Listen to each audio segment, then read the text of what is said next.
She screamed when she saw the empty closet. Not a long, theatrical scream. Just a sharp, broken inhale, like she stepped on glass barefoot and didn't want to give it the satisfaction of hurting her.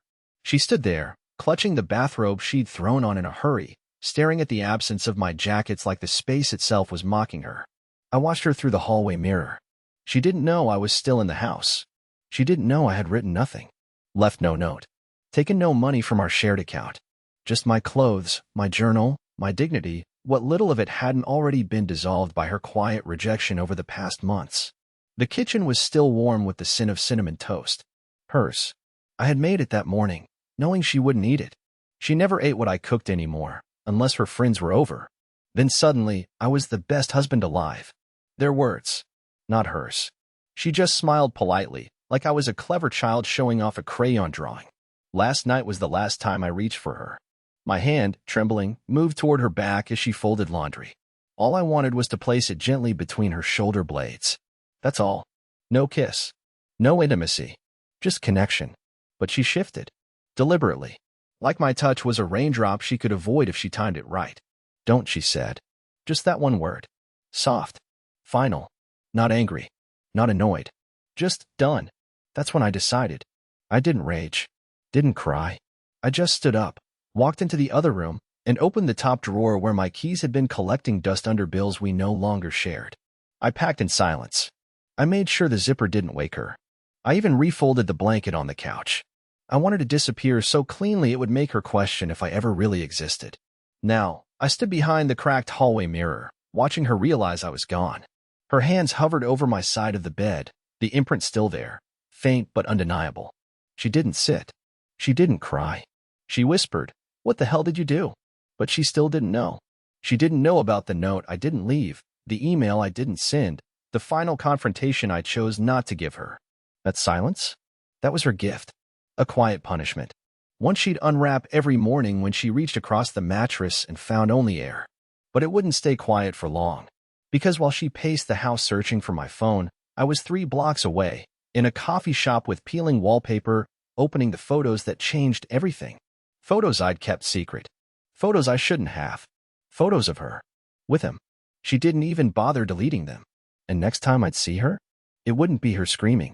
It would be her begging. It started with the Uber receipt. No, not mine, hers. The one I accidentally saw in our email inbox 3 weeks before I vanished. She never logged out of our shared laptop, and I wasn't snooping. I was looking for a warranty for our dishwasher. But the subject line caught me. Your late-night trip with Aaron is complete. Aaron. That wasn't a coworker. Not a friend I'd met. Not even a name she had ever casually dropped in stories. Just there. Attached to a timestamp. 1:17 a.m. I didn't open it at first. I stared at it. That little digital breadcrumb glowing on the screen like it dared me to click. When I finally did, my heart started thudding so loudly I couldn't hear the faucet running behind me. It was a trip from Westbridge Residences to our neighborhood. Westbridge, I knew that name. Not because I'd been there, but because it was a luxury condo tower downtown, the one with the rooftop infinity pool. We used to joke about how pretentious it was every time we passed it. Now she was there at 1 a.m. with a man named Aaron. And she came home smelling like mint and citrus, not the soap we used. I noticed, but I didn't confront her. Instead, I copied the receipt, forwarded it to myself, and began what I can only describe as the slow dissection of my marriage. She was cheating. I knew it before I had proof. You feel these things long before you see them. I started watching. Quietly. I noticed the way her phone always stayed face down. The way she smirked at texts when she thought I wasn't looking. The way her showers got longer, but her hair stayed dry. I tracked the patterns, wrote them in the Notes app on my phone, like I was collecting data for some terrible experiment. And then, one night, I followed her. She said she was going to dinner with Marla and Jen, the same name she always used when she didn't want questions. But I knew Marla was visiting her sister in Vermont and Jen had a baby 2 weeks ago. So I waited 15 minutes after she left, grabbed my keys, and stayed just far enough behind her car to avoid suspicion. She didn't drive to a restaurant. She parked behind a dim building downtown, not Westbridge this time, but somewhere quieter. I stayed in my car across the street, hands sweating on the steering wheel, stomach tight. I didn't know what I expected, but I didn't expect her to kiss him like that. Not just a peck. Not even lust. It was worse. Familiar. like they'd done it 100 times. Like it was routine.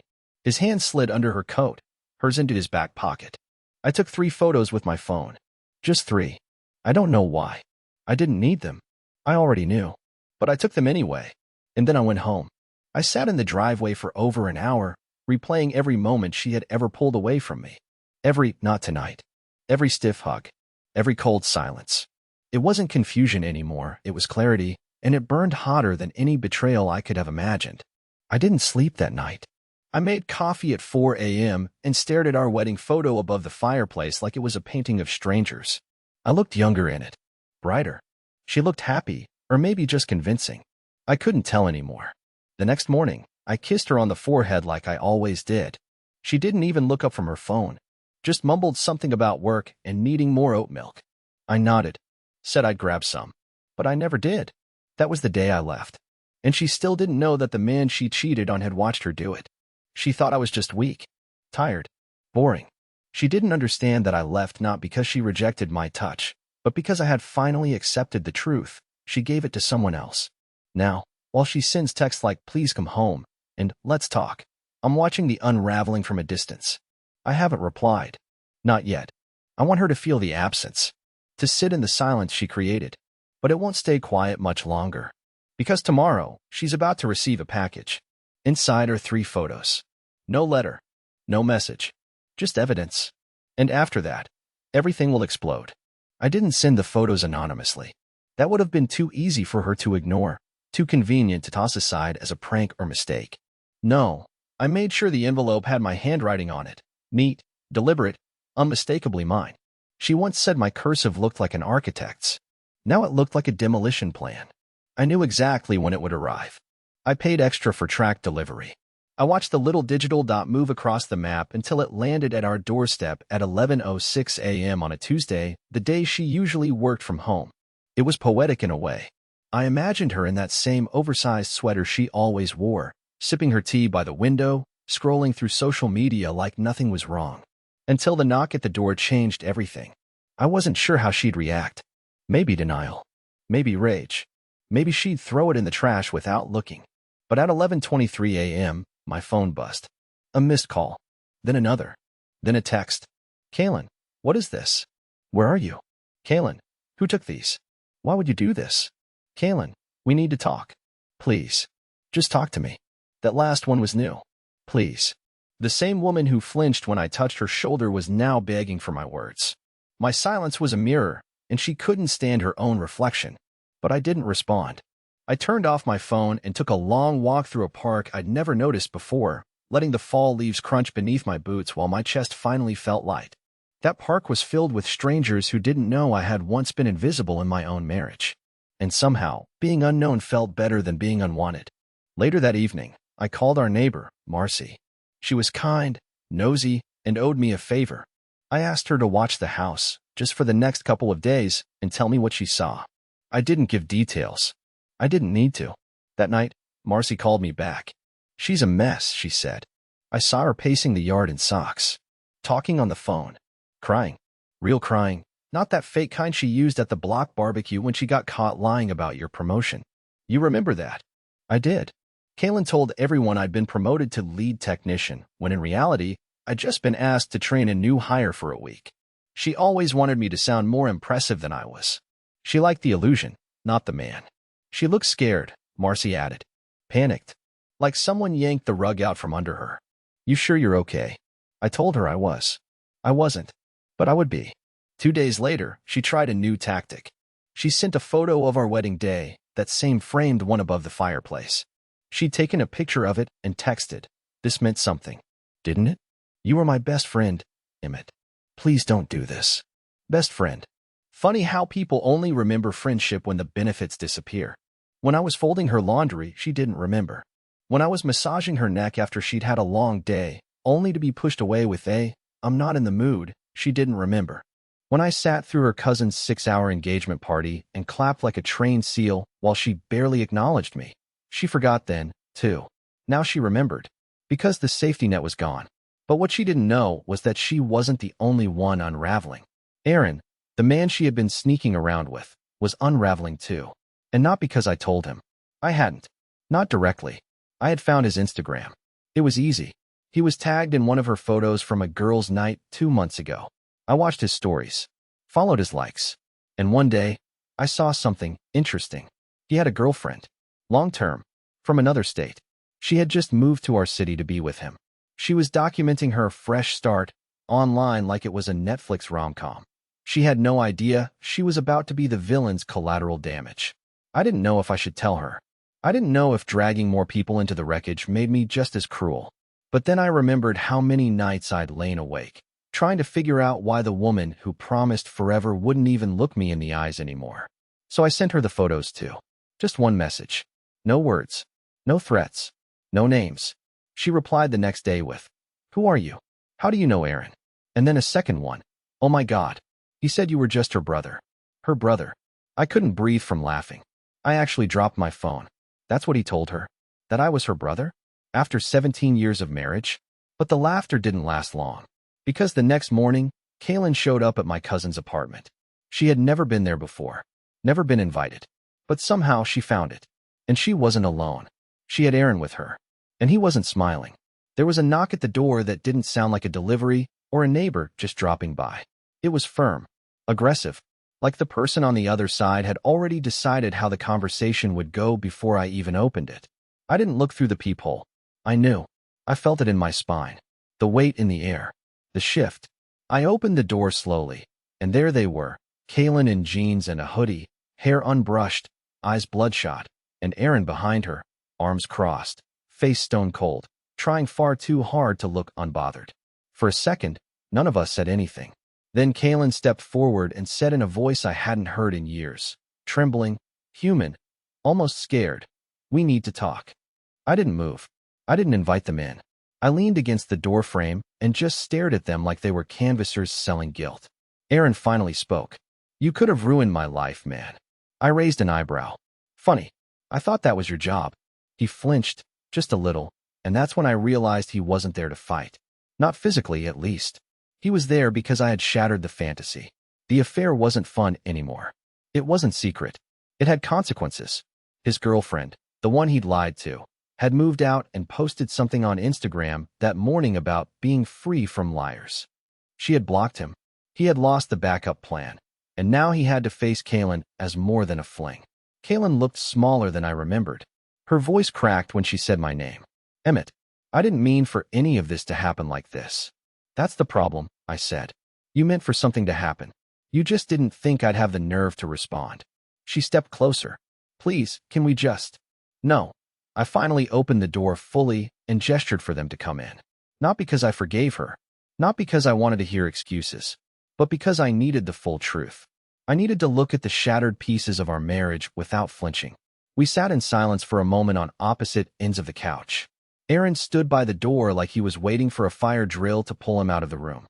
Kaylin looked down at her hands and said, "It wasn't just about him. It was never really about him." I didn't say anything. I wanted her to keep talking. I wanted her to unravel. "I felt like I was fading," she said. "Every day felt the same. You always did everything right. You were predictable, Emmett. Reliable. Always home. Always asking how I was. Always folding the towels perfectly. And I started to feel like a shadow in my own life. I wanted chaos. I wanted noise. I wanted to feel like I still had control. That was it. Not love. Not passion. Not even betrayal in the traditional sense. It was boredom. My kindness had become a prison. My affection, a mirror she couldn't stand to look into anymore." Aaron shifted uncomfortably and finally added, "Look, we weren't planning on blowing everything up. It was just a thing. It got out of hand. So I was a bump in the road?" I said, standing now, heart pounding so hard I could feel it in my palms. "You both built your little world on lies, and I was just the guy setting the table and washing the sheets while you tore it all apart behind my back." Kaylin was crying now. Real tears, but I didn't trust them. I'd seen her fake cry for discounts, for attention, for sympathy from strangers. This wasn't for me. It was for herself. She whispered, "You didn't deserve it. You were good. Then why reject every single part of me for months?" I asked, "Why pull away every time I touched you? Why make me feel like a ghost in my own home?" Her answer was honest, cruel, final. "Because I knew you loved me too much to walk away. And I hated you for that. I hated you for making me feel guilty when you hadn't done anything wrong. And that was it. That was the truth I'd been waiting for. She didn't cheat because she stopped loving me. She cheated because she couldn't face being loved without earning it. Because she wanted drama, and I gave her stability. She wanted to feel alive, and I gave her peace. And she resented me for not being broken. Aaron was the chaos, the distraction. And now that the dust had settled, neither of them had a plan for what came next. I told them to leave. Kaylin begged for another chance, promised counseling, honesty, that she'd change, that we could rebuild. But all I saw when I looked at her was the woman who pulled away from my touch and then gave it freely to someone else. I closed the door behind them, locked it, and stood there for a long time in the silence. But it wasn't over yet, because the next morning, I got a message from someone I didn't recognize. A woman. She said she used to work with Kaylin and that there was more to the story. Much more. And once I read what she told me, I realized everything I thought I knew about the affair was just the surface. The message arrived at 7:42 a.m. I was sitting on the floor, eating dry cereal out of the box, still too shaken to use real dishes. I hadn't slept. Not really. My mind kept playing back Kaylin's words. You were too good. I hated you for it. They echoed through the walls like ghosts, bouncing off the memories of every time I carried her groceries in the rain or stayed up with her during one of her stress spirals. The notification lit up my screen. Hey, you don't know me, but I used to work with Kaylin. I saw what happened. I have something you should know. The sender's name was unfamiliar, Leona W. No profile photo. Private account. I hesitated. It felt surreal, like a spy novel unfolding in the middle of my ruined life. But I replied, cautiously. Me, what is this about? Her answer came back almost instantly. Leona, it's about Kaylin and what she did at work. Aaron wasn't the first. He was just the one you found out about. And just like that, my stomach dropped. I asked for proof. Something solid. I wasn't going to spiral over a stranger's cryptic messages. But Leona wasn't bluffing. Within 5 minutes, she sent screenshots, internal emails between Kaylin and someone named Chris M., a regional manager I'd never heard of. The emails weren't graphic, but they were intimate. Inside jokes. Wish you were here instead of Emmett typed in plain text. A forwarded hotel confirmation. Then a grainy photo of them at a company retreat in Arizona last summer. Kaylin in a sundress I'd never seen before, Chris's hand way too familiar on her back. That retreat had been her promotion celebration. The one she said I couldn't attend because it was only for staff. I remember how I stood at the door that morning, holding her suitcase, kissing her on the cheek. She didn't kiss back. I thought I'd felt pain before. When I saw her with Aaron. When she recoiled from my touch. But this was worse. This was history being rewritten. I wasn't just a backup while she chased someone else. I'd been erased long ago. The Aaron affair wasn't a spark. It was a pattern. I called Leona. Her voice was nervous but steady. She didn't want revenge. She didn't want drama. She just said she couldn't watch Kaylin lie anymore. She quit 3 months ago after a toxic work environment and moral rot, as she put it. She never talked about you like a person, Leona told me. You were more like a setting. Something in the background. Like a sofa or a lamp. Something safe that she didn't have to impress. I sat down slowly on the floor, cereal spilled all over my jeans. I asked the one question I was scared to hear the answer to. How many were there? Leona hesitated. Then, carefully, 3 that I know of. Maybe more. But, Chris? That one was serious. She talked about leaving you. She even joked about how much you'd cry. I felt like throwing up. I didn't cry then. I didn't scream or break anything. I just sat. The silence around me turned deafening. It was the moment my marriage officially died, even though the paperwork hadn't been filed. Everything I believed, the stability, the years, the inside jokes, the Sunday mornings in bed, all of it felt like recycled scenes she had used with other men. And still, part of me wanted to understand. Not forgive. Just understand. Why stay? Why come home to me every night after choosing chaos during the day? Why lie so consistently and so casually? Why keep me around if I wasn't a husband in her eyes? But it didn't matter anymore. Because the next day, Kaylin showed up again. Alone this time. Hair done. Dressed clean. Holding a folder. Divorce papers? Apology letter? No. Worse. She walked in, because I was too tired to stop her, and placed the folder on the table like it was a gift. I'm suing you, she said quietly. For emotional distress. And defamation. I blinked. Thought I misheard. You exposed personal photos, she continued, and now Aaron's been let go from his job. His girlfriend's threatening legal action too. I need you to take the photos down and apologize. Publicly. Or we'll have to take it further. I laughed. Not because it was funny. Because it was insane. She was suing me for emotional damage after she tore through my heart like a tornado and left me picking up the pieces in a stranger's apartment. After she humiliated me and I left without a single word of violence or revenge. I asked her one question. Did you ever love me? She didn't answer. She just turned and walked out the door, but not before leaving the folder behind, like it would scare me. But I wasn't scared. I was done, because the next move wasn't mine anymore. It was hers, and she had no idea what was coming next. I didn't touch the folder for nearly a day. It sat on the table like a taunt, like it had its own heartbeat, pulsing beneath the cheap manila cover with all its threats and legal jargon tucked inside. She wanted to scare me, to bully me into silence. But what she didn't realize was that fear had already burned out of me. When someone you love cheats on you, gaslights you, pushes you away in your own home, and then has the gall to see you for reacting like a human being, there's no fear left. Just fatigue. And underneath that, something colder. Something that doesn't forgive. I eventually opened it out of pure spite. Not because I was intimidated. I needed to see how far she was willing to go. And sure enough, it was all there. A drafted cease and desist letter, claims of harassment, intentional emotional harm, and a pathetic plea to protect reputations and careers. Reputations? Her career had been built on smoke and mirrors, and Aaron's idea of a career was being an overpaid middle manager who texted married women under the table. Still, I played it smart. I didn't rage post. I didn't call her bluff publicly. I went quiet. Too quiet. And I knew that would eat at her more than anything.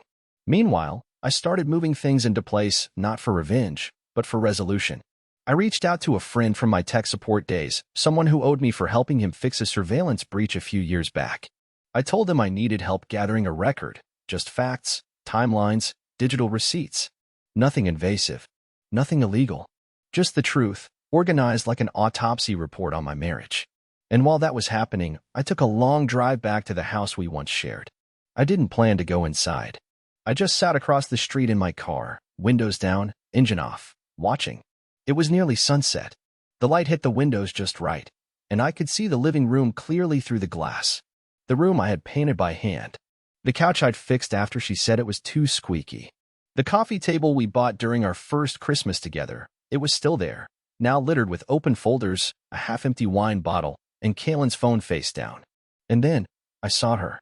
She wasn't crying. She wasn't pacing or panicking. She was sitting perfectly still on the edge of the couch, staring at the fireplace. Staring at that same wedding photo we'd left up there, untouched, unchallenged. For a moment, I almost felt sorry for her. She looked like a child who finally realized the game was over, and there were no extra lives. But that flicker of sympathy vanished the moment I remembered what she told me, that she hated me for being kind, for being dependable, for loving her too much. So I drove away. Not toward home. I had none, but toward something else.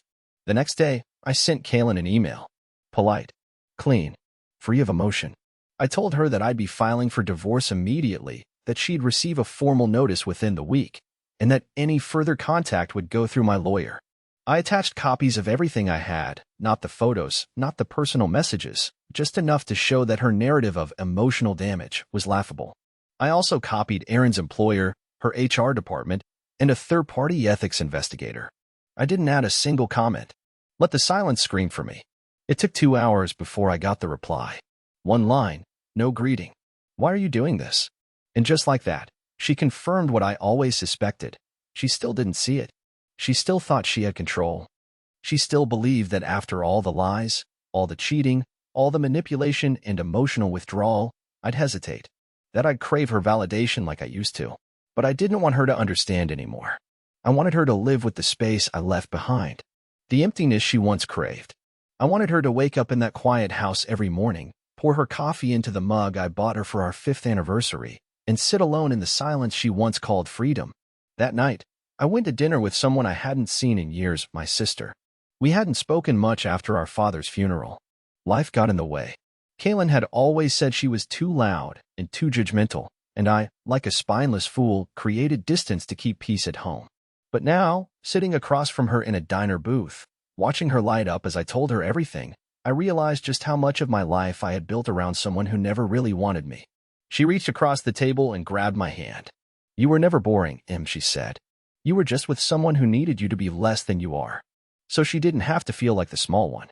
I didn't cry then either. But something shifted. Something deep and final. I wasn't healing. I was awakening. And in the next few days, something happened that caught me completely off guard. Something even I hadn't planned. Because Kaylin's spiral had only just begun. And when she finally lost everything she tried to protect, she made one last desperate move. And this time, she didn't come knocking. She broke in. I never thought she'd go that far. When I left the apartment that evening, it was just for a walk. 40 minutes, tops. I needed air.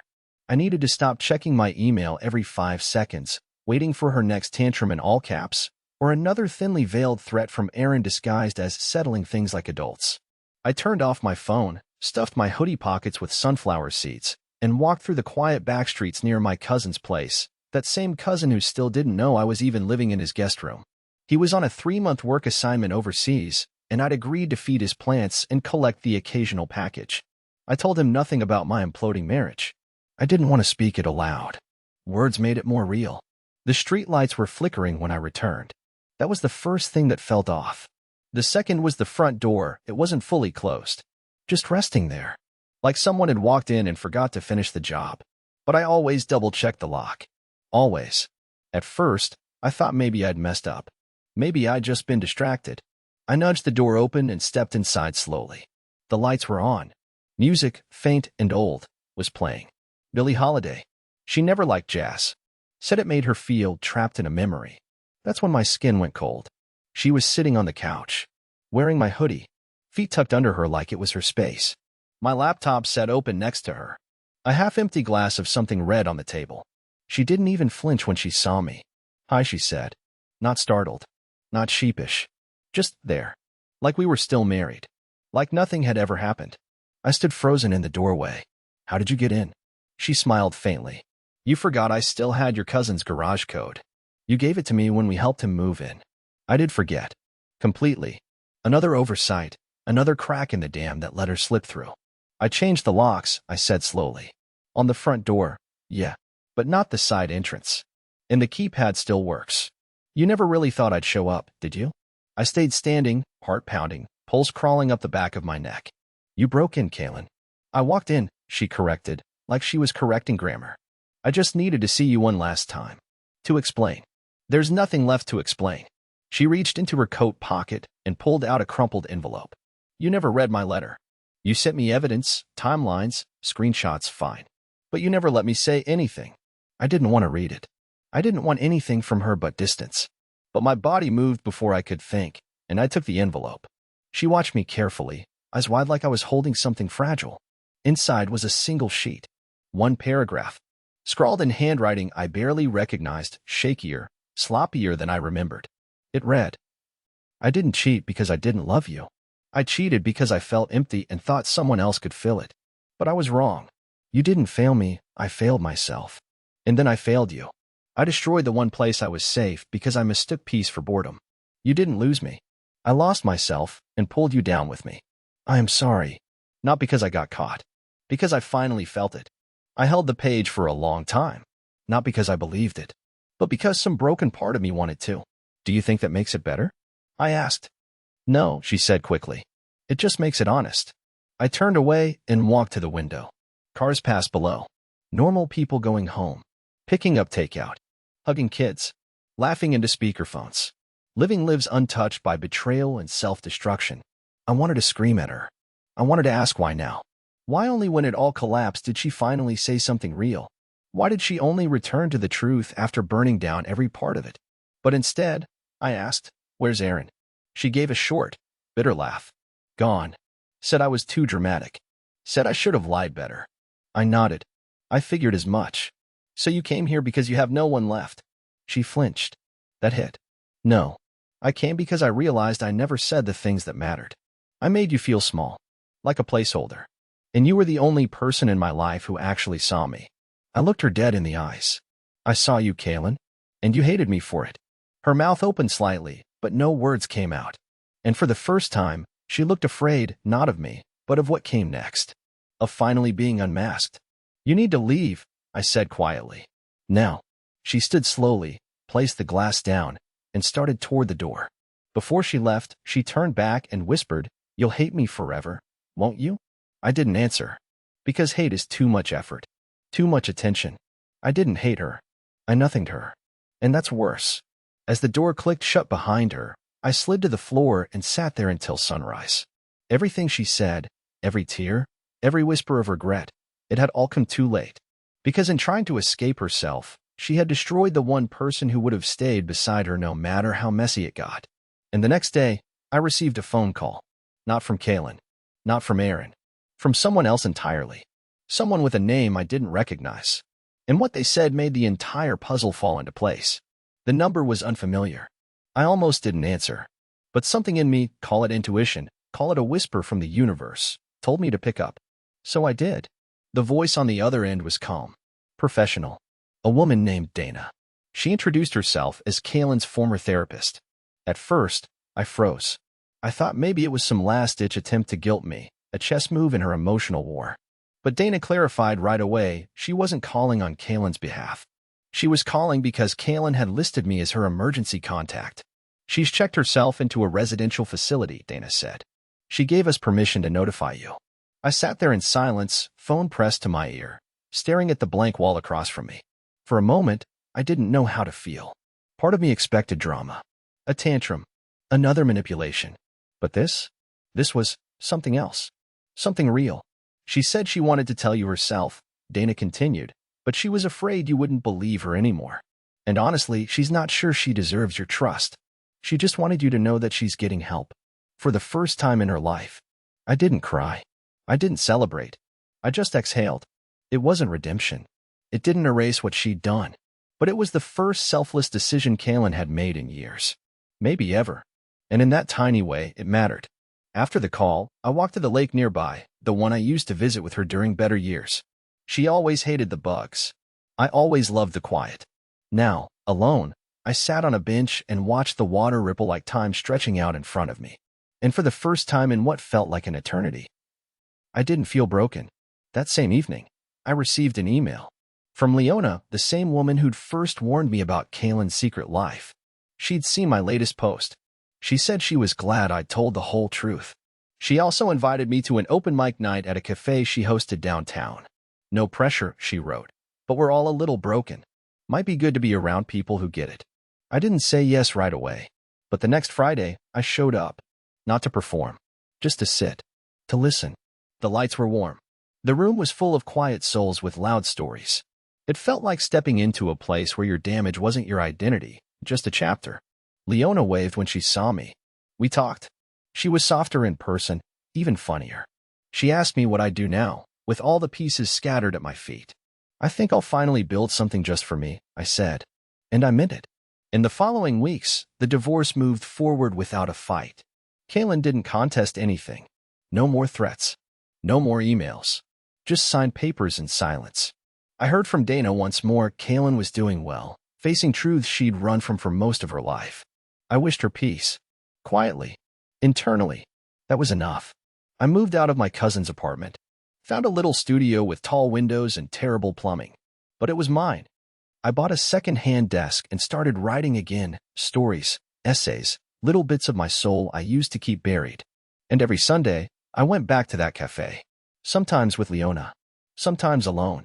But always with purpose. This is the part where I'm supposed to say I'm healed. That I've forgotten her. That I've let go of every scar. But the truth is simpler. I'm still learning to breathe differently. To love myself louder than the silence she left behind. And if there's anyone reading this, sitting in their own wreckage, wondering if they'll ever feel whole again, I'll tell you this. One day, you'll stop rereading the ending she wrote for you and start writing your own.